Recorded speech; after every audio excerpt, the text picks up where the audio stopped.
film that I think is largely about grieving. It's the most surprisingly delightful film about grieving I've ever seen. I've never seen anything quite like that. My biggest fear was I was going to make a narcissistic, downward-looking, depressing memoir. I really didn't want to do that.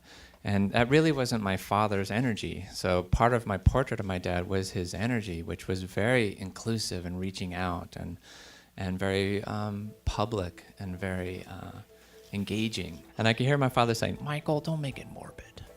I can hear him saying, "Oh, you better make it funny." And I think that voice was there throughout.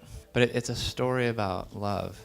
And that feels very inclusive. It's just very easy to think of reaching out when you're in that world. Mike was very careful to convey to me this very kind of offbeat, quirky, but really, really essentially lovely family story that he wanted. It was like he kind of wanted to introduce me to his mother on a term that it wasn't about trying to portray her, it was just about getting to know her. I remember feeling like it's like by any means necessary. If some piece of my mom helps, great. If you need to go another direction, you have to make it real. And you're not my mom, in the movie. Wait a second. No. You really aren't. And it's not like my sisters wouldn't see this and go, "Oh, that's mom." But I feel like you have a piece of her irreverence and rascaliness and a piece of her bind. And that's what I wanted.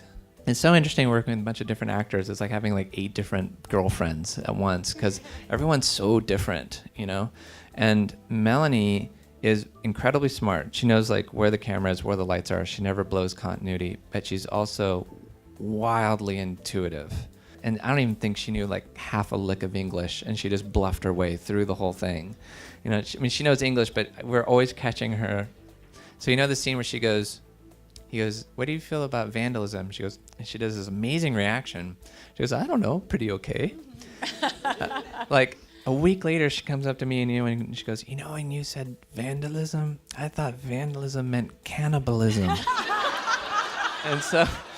And me and Ewan have a laugh, and then me and Ewan look at each other so wait a second.